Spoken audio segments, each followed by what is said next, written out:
Todos os textos da Sagrada Escritura foram escritos conforme o próprio depoimento da palavra, para o nosso ensino foram escritos. Toda a palavra de Deus, do começo ao final, de Gênesis ao Apocalipse. Mesmo aquelas histórias que às vezes são bastante cruéis. Por exemplo, no Antigo Testamento, os problemas que o povo criava, a matança que acontecia, são histórias que sempre nos querem ensinar alguma coisa que nós precisamos entender. Hoje queremos refletir sobre essa importante mensagem de que Deus nos transformou e Deus nos transforma através da obra dele, da obra de redenção feita por Cristo, sacrificando a sua vida para perdoar os nossos pecados, e com a ação do Espírito Santo, que age através dos meios, que é batismo, palavra, e fortalece através da Santa Ceia. Então, é um momento muito importante no final desse período das 3 grandes festas, com o dia da Santíssima Trindade, lembrar esta obra da Santíssima Trindade, que veio ao mundo, a todos nós, com este propósito, de não nos deixar mais mortos em ofensas e pecados, e candidatos fatais para a condenação eterna. Mas Ele, por amor, por misericórdia, por compaixão de toda a humanidade, Ele tomou as providências para que cada um fosse salvo e redimido. Ele veio para nos renovar, veio nos renascer, para nascermos de novo. Todos os seres humanos estavam mortos. Não biologicamente, fisicamente, mas também a morte física é consequência do pecado. Também ela, mas especialmente o problema da morte eterna, Deus resolveu. E aí o apóstolo Paulo, escrevendo aos Efésios, lembrando toda esta obra de Deus, ele diz: e vos renoveis. Renovar. Só pode ser renovado alguma coisa que já existe. Esses bancos da igreja aqui foram renovados faz pouco tempo. Mas os bancos já existiam aqui. Mas eles teriam que dar uma nova realidade para esses bancos. Foram renovados. Paulo então diz que a partir do renascimento da obra de Cristo, através do Espírito Santo, as pessoas nascem de novo. Nicodemos não entendeu nada disso no início. Nicodemos estava naquela ideia de cumprir a lei, pensando que com isso estaria em paz com Deus e tudo quites com Deus e estaria salvo. E Jesus diz: não, Senhor Nicodemos, tu precisas nascer de novo. Todas as pessoas precisam nascer de novo. E ele não entendeu o que era. Posso voltar? Tenho que voltar ao ventre materno? Jesus não dá atenção para essa pergunta e diz: não, todos precisam nascer espiritualmente, pela água, pelo Espírito. Então, essa é a verdade. E aí Paulo continua e diz: e vos renoveis. Veja que Paulo não quer que a gente fique parado no nível quando nós fomos convertidos pela graça de Deus, ou no batismo, achando que estamos formados no cristianismo. Ele diz: vos renoveis no espírito do vosso entendimento. Precisam da palavra, precisam ser instruídos, precisam refletir, precisam orar. E vos revistais do novo homem, criado segundo Deus. O velho homem é a situação pecaminosa nossa. Agora é justiça e retidão procedentes da verdade. Da verdade, que nós somos redimidos por graça, por amor de Jesus Cristo. Nós temos, eu acho que todos vocês já tiveram isso, o hábito de renovar muitas coisas em nossa vida, nas nossas casas. Dentro de casa há coisas que, com o passar do tempo, precisam ser renovadas, porque se deterioram e deixaram de serem úteis.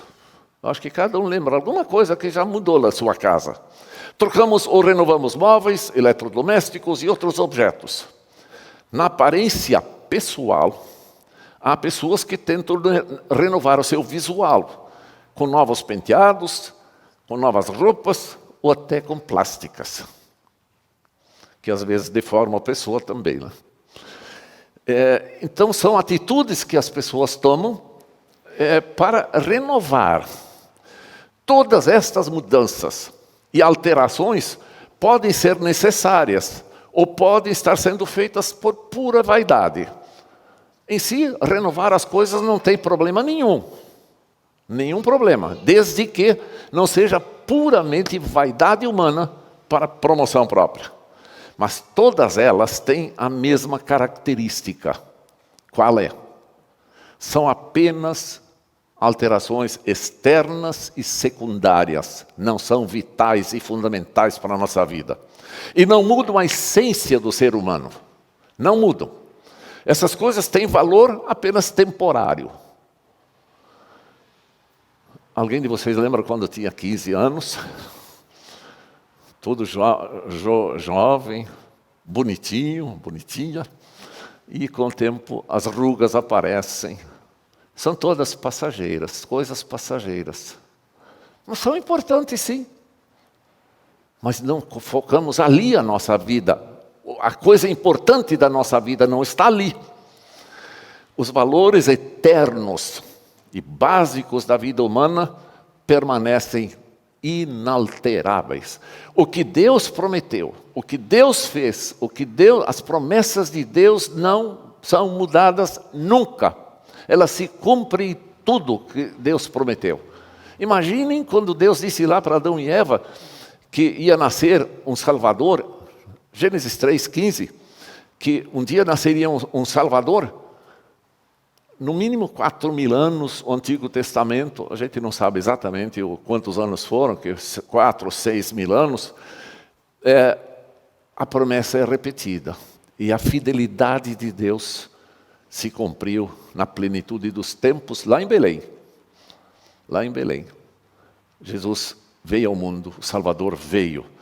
Essas coisas eternas, de essência eterna de Deus, são básicos para a nossa vida humana e são elas que nos garantem a entrada na glória eterna. Aquela perfeição que nós perdemos aqui no mundo com o pecado, Deus não criou o homem, o ser humano, para deixar essa terra. Deus criou, era um paraíso para sempre. Mas aconteceu a tragédia. Pecaram, a morte entrou. O planeta foi corrompido. E Deus veio fazer um novo projeto, que já veio desde a eternidade, porque Deus na sua onisciência sabia tudo isto. E prometeu a salvação, a restauração do ser humano. No texto de Efésios, o apóstolo Paulo aborda essa temática da renovação. Ele é enfático em apontar para a necessidade de uma renovação da vida do cristão. Pois ele escreveu essa carta aos Efésios para a congregação, para cristãos. Escreveu para os cristãos de Éfeso, não para descrentes. Escreveu para uma congregação já evangelizada. Trata da transformação interior produzida pela ação e poder do Deus Espírito Santo. E qual é o meio que Deus usa? A palavra, o batismo.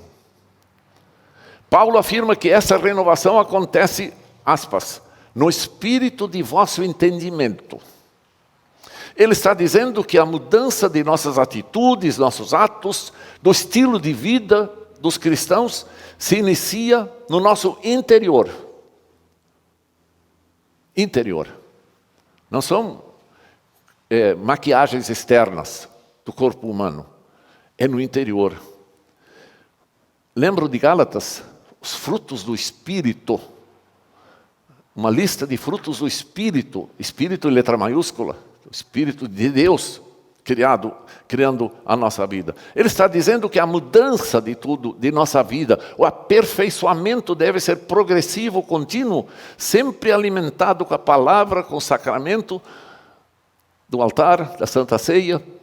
Nós devemos progredir, avançando, se renovando diariamente.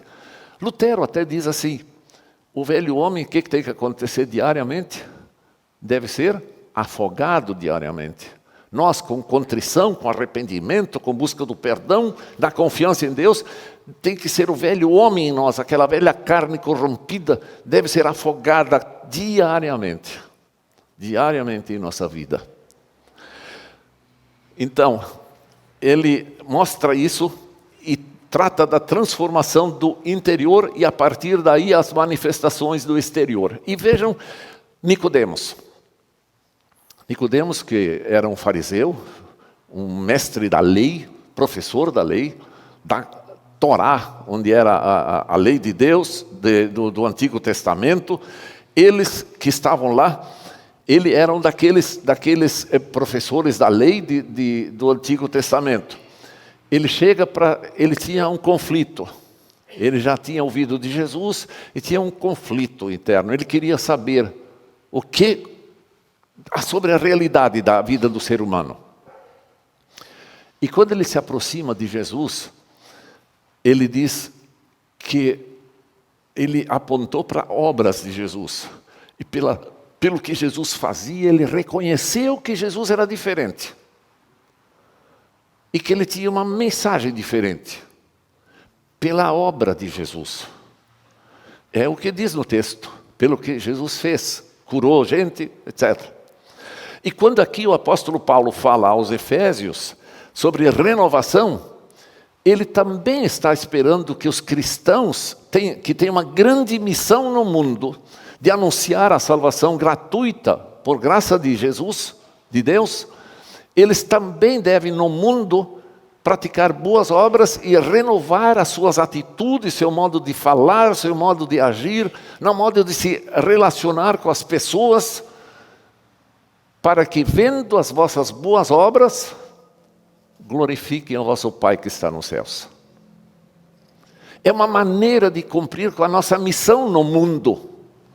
É renovação da nossa vida para que os outros enxerguem em nós alguma coisa diferente. Que Nicodemos enxergou em Jesus. E por isso ele, curioso e ansioso para ver a verdade, ele foi falar com Jesus à noite. Ele queria saber a verdade. Quando nós estamos sob a iluminação da palavra de Deus, nos é dado o entendimento do Santo Evangelho. A leitura feita com a súplica de que o Espírito Santo nos assista, essa é necessária para que nós sejamos tocados pelo Espírito Santo através da palavra. É um meio que Deus usa para nos renovar perenemente, que anuncia a obra do Salvador Jesus, que morreu e ressuscitou para libertar da escravidão do pecado, para nos salvar dessa desgraça do pecado que veio desde Adão e Eva sobre a existência da humanidade. E não façamos como se faz normalmente nesse mundo, quando as coisas do mal acontecem, sempre são os outros os causadores. Eu sempre sou bom. E não joguem sua culpa em Adão e Eva. Agora cada um tem que reconhecer a sua realidade. A sua realidade pecadora. E ir diante de Deus e reconhecer esta obra de Jesus Cristo, que nos livrou da escravidão do nosso velho homem e descrente e rebelde contra Deus, para que estejamos aptos, conforme diz o texto de Efésios que eu li no início, para que estejamos aptos a viver em justiça e retidão procedentes da verdade. Procedentes da verdade. Se alguém não se interessa em conhecer a verdade, não procede as coisas de justiça e retidão. É por aqui. Pela palavra. Pela palavra. Somos revestidos, então, do novo homem, criado segundo Deus em justiça e retidão procedentes da verdade. Efésios 4, 24. Esta renovação se manifesta necessariamente em nossas atitudes e atos.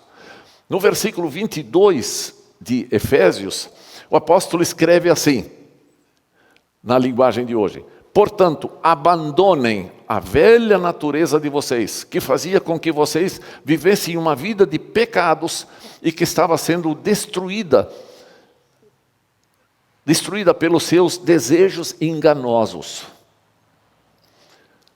egoístas, imorais, tantas coisas erradas. Tantas coisas erradas que enganam, coisas que enganam da vida. O título do texto de Efésios 4, versículo 17 a 23, na Bíblia Ara, que é a tradução anterior, é bem sugestivo. Diz assim: a santidade cristã oposta à dissolução. Daquele texto. O que é dissolução? Sinônimo de perversão, libertinagem da vida. Os primeiros seres humanos criados por Deus eram sem pecado e viviam em perfeita harmonia com Deus. Após a queda, Deus tomou providências salvadoras. E a partir da nossa fé, concedida pelo Espírito Santo, os cristãos reconduzidos à vida de justiça e retidão, infelizmente de maneira imperfeita aqui no mundo, enquanto, como é que nós conhecemos aquela frase? Enquanto nós somos simultaneamente justos e pecadores, aqui no mundo, infelizmente. Por isso que nós precisamos ser renovados permanentemente, para que o velho homem não domine o novo homem em nós. Precisamos alimentar o novo homem permanentemente, para que ele tenha capacidade, por graça de Deus, pela ação do Espírito Santo, a superar todas essas tentativas de continuar mergulhados no pecado. Perdoados pela graça de Jesus, nós encontramos forças na palavra de Deus e na ação do Espírito Santo para viver em justiça e retidão. É por isso é necessário renascer, Nicodemos. Não adianta tu acreditar naquilo que tu acha que está fazendo em perfeição, vai conseguir conquistar Deus por pretensa perfeição. Tu és tão pecador que se tu não nasces de novo, tu vais para o inferno. É essa a verdade que Jesus está dizendo para Nicodemos, em outras palavras. Tu precisas renascer para ser salvo.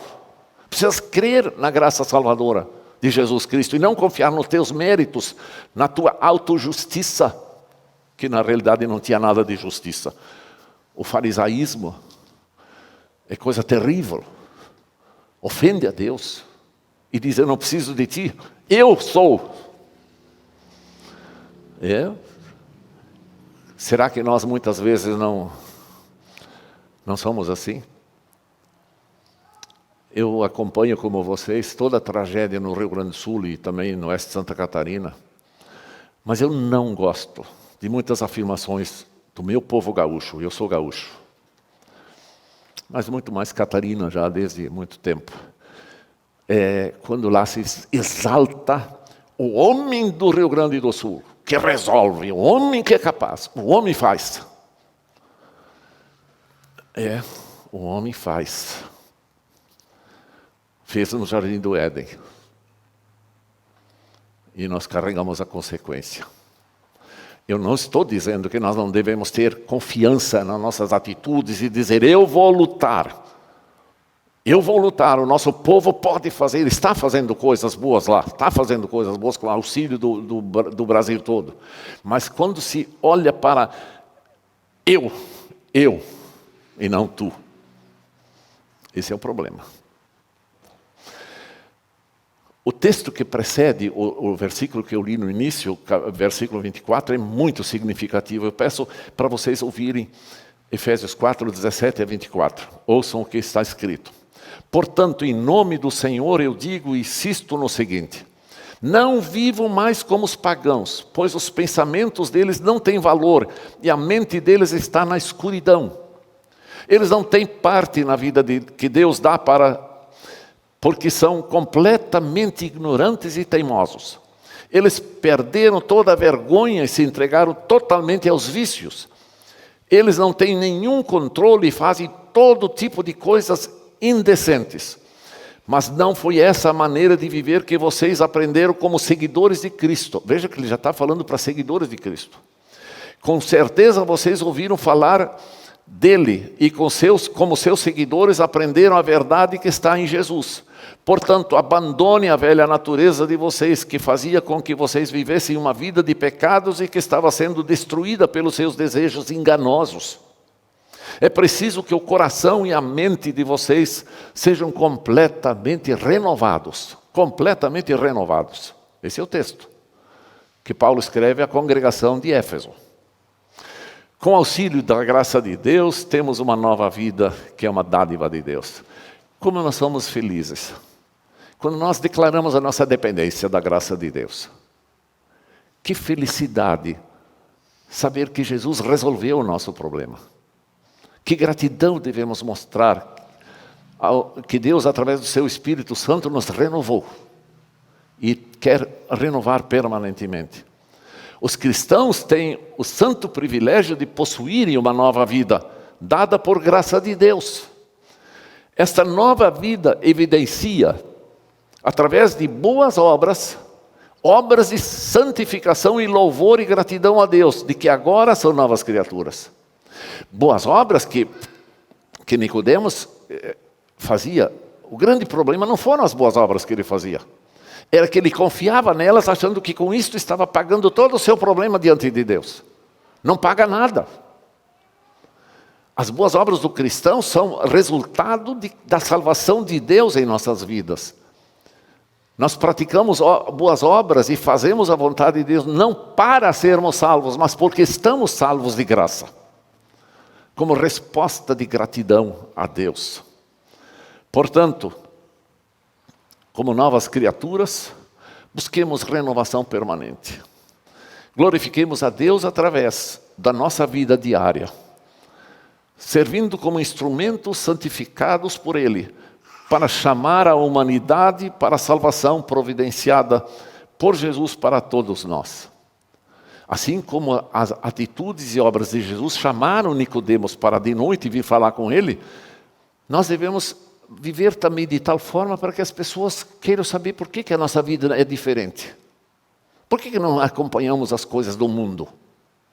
E aí nós temos chance de dizer, porque Jesus me redimiu. E quer redimir a você também. Quer salvar você também. Portanto, diz apóstolo Paulo, para concluir, 1 Coríntios 10, 31 e 33. Ele diz assim: portanto, quando vocês comem, ou bebem, ou fazem qualquer outra coisa, façam tudo para a glória de Deus. Vivam de tal maneira que não prejudiquem os judeus, nem os não-judeus, falando lá no tempo de Corinto, nem a igreja de Deus. Não prejudiquem nada. Façam como eu, diz Paulo. Procuro agradar a todos em tudo o que faço, não pensando no meu próprio bem, mas no bem de todos, a fim de que eles possam ser salvos. O objetivo nosso deve ser ajudar pessoas também a serem salvos. Assim como muitos estão ajudando o povo gaúcho, para que tenham condições, foram salvos de afogamento, ação de muita gente, e muitos mandando alimentos e roupa e tudo para que eles possam continuar vivendo. Assim nós também devemos abastecer o mundo pecador com recursos para que eles possam viver, alimentá-los com a palavra, alimentá-los com boas obras nossas como testemunho, para que glorifiquem a Deus. Queridos irmãos, queira o bondoso Deus dar-nos sempre essa certeza de que nós fomos renascidos por Ele e que devemos ser gratos a Ele, vivendo então com muita alegria, seguindo os seus passos, o que Ele está apontando para nós, dedicando-nos sempre ao seu trabalho e àquilo que Ele propõe a cada um de nós. Que assim seja. Amém. E a paz de Deus, que excede todo humano entendimento, guarde e nos cuide a todos nós, hoje e sempre. Amém. Tem cuidado de nós, em Cristo nunca estaremos sós.